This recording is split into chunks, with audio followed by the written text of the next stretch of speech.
Hello दोस्तों, स्वागत है आज की एक नई वीडियो में। दोस्तों आज की इस वीडियो में हम आपके लिए एक बहुत ही ज़्यादा इंपॉर्टेंट टॉपिक लेकर के आ गए हैं। आज की इस वीडियो में बताने वाले हैं कि पंचलाइट कहानी का सारांश कैसे लिखें एकदम इजी लैंग्वेज में, क्योंकि ये बहुत ही ज़्यादा पूछा जाने वाला टॉपिक है। हर वर्ष बोर्ड एग्जाम में ये 5 नंबर का आता है पंचलाइट कहानी का सारांश लिखने के लिए। तो आज की इस वीडियो में आपको ऐसा बताने वाले हैं कि आप इसे एकदम कम से कम समय में लिख पाएंगे और अच्छे तरीके से लिख पाएंगे कि आपका एक भी नंबर कटने वाला नहीं है। तो चलिए आज की इस वीडियो को शुरू करते हैं। तो देखिए, पंचलाइट कहानी को एकदम इजी लैंग्वेज में हमने यहाँ पर लिखा है। जैसे देखिए, पंचलाइट रेणु जी द्वारा, इसके रचयिता कौन है? फणीश्वरनाथ रेणु। ठीक, तो पंचलाइट रेणु जी द्वारा लिखित एक ग्रामीण जीवन पर आधारित कहानी है। किस पर आधारित है? ग्रामीण जीवन पर, गांव के लोगों पर बेस्ड ये पंचलाइट कहानी है। आज की इस वीडियो को देखने के बाद ये दिमाग में ही छप जाएगी, इसे आपको रटने की कोई जरूरत ही नहीं पड़ेगी। ठीक है, पंचलाइट कहानी रेणु जी द्वारा रचित एक ग्रामीण जीवन पर बेस्ड कहानी है।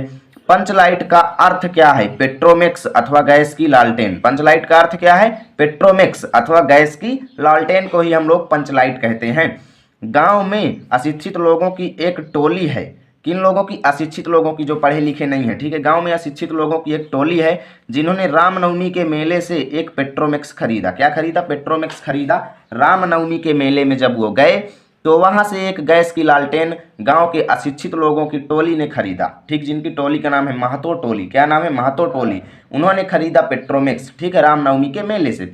गांव वाले उसे पंचलाइट कहकर पुकारते थे। ठीक है, गांव वाले जो थे उसे क्या कहकर पुकारते थे? पंचलाइट कह करके। और जब से वो पंचलाइट खरीद कर लाए थे ना, गांव में अत्यधिक प्रसन्नता थी, क्योंकि पहले तो गांव में किसी के पास थी नहीं। जब मेले से खरीद करके लाए तो गांव के लोगों के मन में अत्यधिक प्रसन्नता मन में हुई थी। ठीक है, जैसे मान लीजिए कि अभी आपको और बना करके लिखना है तो लिख सकते हैं कि गांव में बहुत ही ज़्यादा प्रसन्नता थी लोगों के मन में, क्योंकि पहले से किसी के पास पंचलाइट नहीं थी। ठीक है, तो बढ़ा बढ़ा करके आप लिख सकते हो, लेकिन पहली बात मैं जितना बताता हूँ बस इतना ही आप लिखिएगा, क्योंकि अधिक से अधिक 80 शब्द आपको लिखना है। ठीक है, 80 शब्द से ज़्यादा नहीं लिखना है, इतने में ही आपको पूरा नंबर मिलेगा।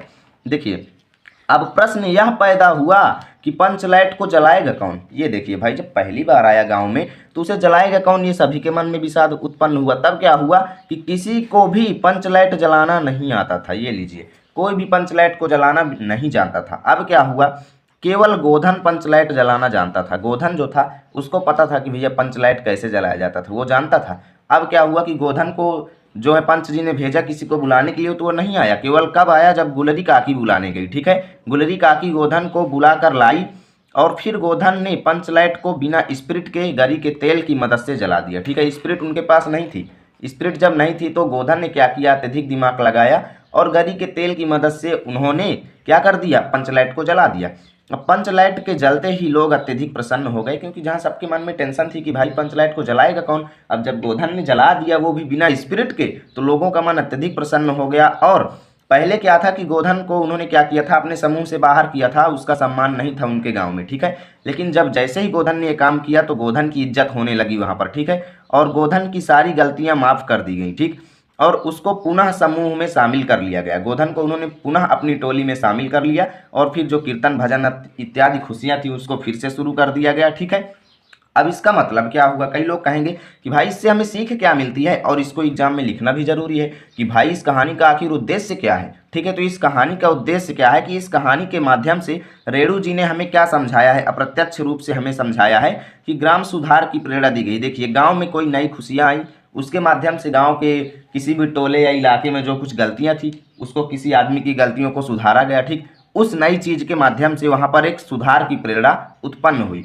तो यहाँ पर ये उद्देश्य यहाँ पर हमारे रेणु जी ने क्या किया है? प्रेषित किया है आप सभी के सामने। तो इसका स्क्रीनशॉट आप लोग ले सकते हो, मैं आपको दिखा देता हूँ इतने में। ठीक है, और ऐसे ही एग्जाम में आपको लिखना है मात्र 80 शब्द में ये है। ठीक है, 80 शब्द से ज़्यादा लिखने की कोई ज़रूरत नहीं है, मात्र 80 शब्द सीमा इसकी है। ठीक है, इतना आप लोग इसका स्क्रीनशॉट ले लीजिए। और यदि वीडियो अच्छा लगा है तो लाइक कीजिए, चैनल पर पहली बार आए हो तो सब्सक्राइब कीजिए, ताकि रोजाना की ऐसी वीडियो आप तक सबसे पहले पहुंचेगी। मिलेंगे आपके साथ नई वीडियो में, तब तक के लिए जय हिंद, जय भारत।